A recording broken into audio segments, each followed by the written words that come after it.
They say the devil walks among us, that evil doesn't always wear horns or carry a pitchfork. Sometimes it wears work boots, a denim jacket, and a crooked smile. Cain Maddox wasn't just the most dangerous man to ever live in America. He was a myth in motion, part ghost, part monster, part man. A phantom who moved from town to town, coast to coast, leaving behind only blood, confusion, and fear. Before we go deeper into this chilling story, take a moment to like this video, subscribe to the channel, and click the bell icon so you never miss a single terrifying episode of Heartless Real Crime. Now let's get into it. Cain Maddox was born in 1971 in Pike County, Alabama, a forgotten strip of southern backwoods known more for moonshine than murder. His mother, Lila Maddox, was a drifter, often seen in bars, always with a new bruise on her face. His father? Unknown. Maybe even she didn't know. By age 7, Cain had been reported missing twice. Each time, he turned up days later, muddy, silent, and smiling. At 9 years old, he allegedly tried to drown a classmate in the school creek. No charges were filed. His teachers wrote him off as troubled. But trouble doesn't even scratch the surface. By his teens, Cain had a rap sheet longer than most grown men. Theft, assault, animal cruelty. He bounced between juvenile homes like a pinball. At 17, he disappeared from the system entirely. No trace, no forwarding address. And then people started dying. In 1992, a retired couple in Missouri was found tortured in their home. No fingerprints, no sign of forced entry. Just a single ace of spades card left on their kitchen table, soaked in blood. The same year, a family of 5 vanished from a roadside motel in Nevada. Security footage showed them checking in, but never leaving. Their room was found wiped clean. Police called it a vanishing act.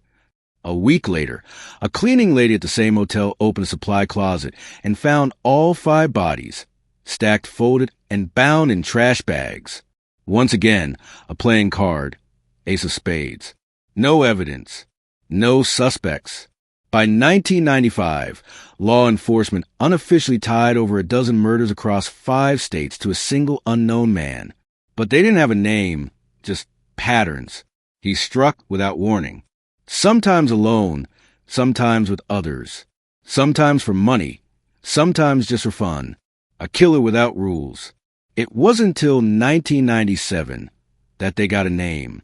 A woman named Lisa Cordero survived an attempted abduction in Arkansas. She described the man in detail. Tattoos on his fingers, a wolf's head scar on his neck, a crooked Alabama drawl. She said he introduced himself as Cain. From there, the pieces clicked. Cain Maddox was back, and now fully grown into something far worse than a criminal. He was an apex predator.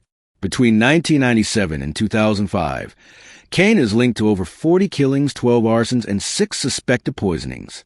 He was believed to have bombed a county courthouse in Louisiana, helped assassinate a gang leader in Houston, and orchestrated a gas station massacre in South Carolina, all under aliases. Each crime had no motive, no connection, just carnage and a signature, the ace of spades. By 2006, the FBI launched a special task force called Operation Blacklight, a team of elite agents and behavioral analysts dedicated to one thing: catching Cain Maddox. They interviewed ex-convicts, former cellmates, hitmen, cult members, anyone who might know something. What they uncovered was chilling. Cain wasn't just a killer. He was a teacher of murder. He'd trained others, drifters, lost souls, psychopaths. He ran something akin to a shadow cult, offering techniques, weapons, and ideology to a network of killers. One of his known protégés, later dubbed the Red Nurse, confessed to killing 11 elderly patients in California by injecting bleach into their forelines. Another disciple, Johnny No Face, was responsible for slicing open truck drivers on rural Texas highways. Each one credited Cain. "He showed us how to disappear," said one captured follower. "How to kill without a trace. How to turn your mind off like a switch."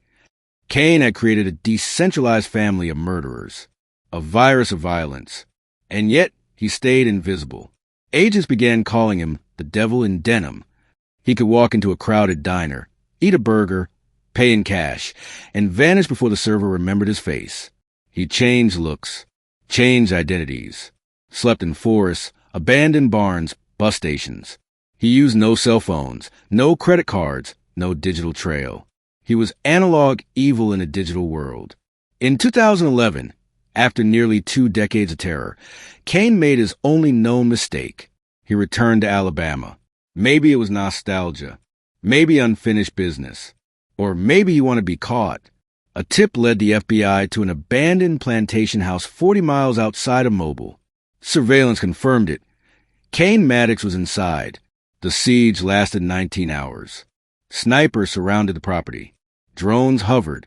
Negotiators tried talking. No response. At 4:47 a.m., Cain stepped out, bare-chested, covered in scars. Smiling. He didn't speak. He didn't run. He simply opened his arms like a man embracing the end. They shot him 19 times. He hit the ground, still breathing. He was airlifted to a federal hospital under armed guard.